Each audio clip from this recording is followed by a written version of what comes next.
The Lexus RX Hybrid is in a lot of ways a class definer. It kind of stands alone as a luxury mid-size hybrid crossover. And there's not a lot that goes toe-to-toe with it, delivering the same blend of performance and efficiency and luxury. But it's been around for a while, and it hasn't really changed much over the years. So let's hop behind the wheel of this 2014 example and see if it still has what it takes. Now the interior does look a little dated. This vehicle is almost half a decade old since it was launched, especially here in this sort of asymmetrical swoopy area where you've got this very 1990s looking CD slot and buttons for the controls for that. But I'm willing to forgive that because the interior materials are very nice. You've got this kind of nice metallic champagne and this bamboo. It feels really nice and it's very comfortable even if it doesn't seem very modern. Now up at the top of the dashboard, we've got our standard color screen. It's not a touch screen because Lexus doesn't do that. It's sunken really deep into the dashboard, and instead you'll control it with Lexus's remote touch controller down here. Now we've seen this before. It's sort of a combination mouse trackpad-y thing that gives you absolute control of where the cursor on the screen goes. Now one place that the remote touch controller does kind of help you keep your eyes on the road is that there's haptic feedback. So as I'm moving this controller around, I'm getting resistance as I leave the destination icon, and then it snaps to the info icon. So I can very quickly go through a list of things just by feeling how many detents I'm getting on this remote touch controller. It is a little weird and it does take a lot of getting used to, but there is a sort of gee whiz cool factor that goes along with it that I think some drivers will like.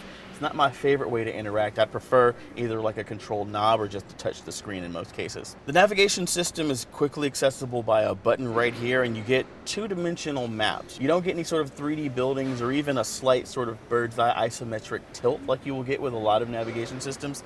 Top down is all you get here. Destination input's pretty simple. You do have voice command, but the Lexus system is going to be one of those that's going to take you through every single step of the process. Say the city name, say the street name, say the street number.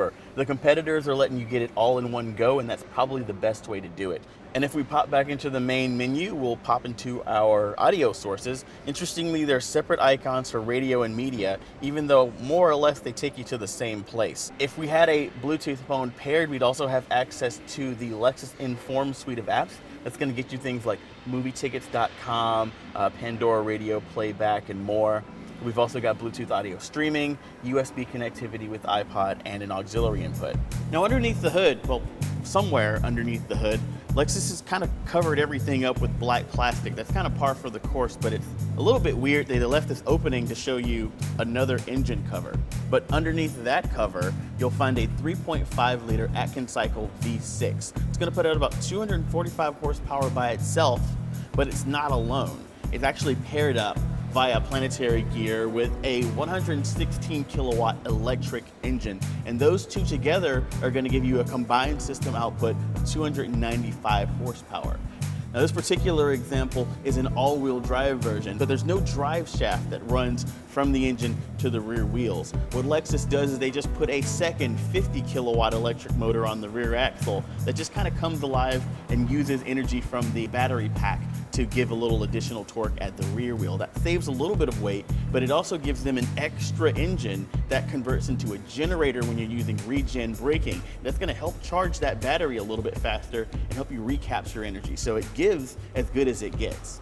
Fuel economy is going to be stated at 30 miles per gallon city, 28 highway, or 29 combined. And those aren't really impressive numbers for the hybrid badge, but you got to remember this is a big heavy vehicle with a V6 engine as its base. And Lexus's hybrid message isn't necessarily we're going to give you 40 miles per gallon, but rather they want you to feel like you're getting the power of a V8 engine in a luxury hybrid SUV, but with the efficiency of a V6.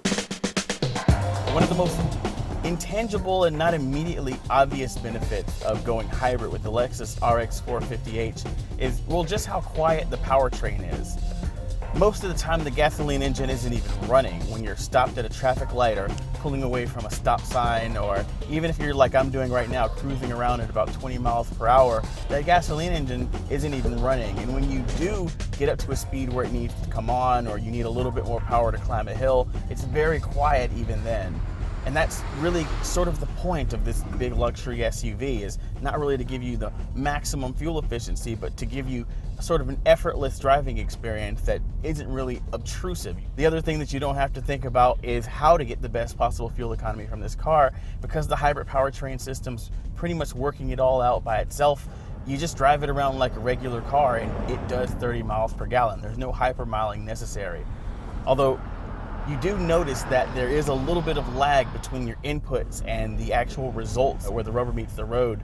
So if you're looking for a more dynamic drive, this probably isn't the car, but just take it easy, give yourself a little room and enjoy the ride.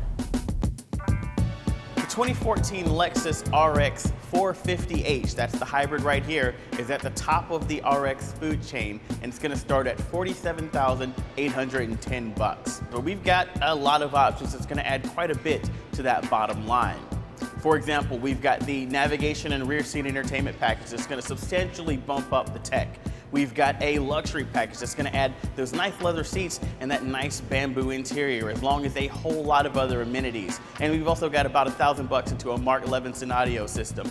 All in, including all of these small bells and whistles that I'm skipping over right now, we're looking at about $62,074. You can save about $2,000 off of that and get it right under $60 if you skip the rear seat entertainment package and go with an iPad. That's what I'd do.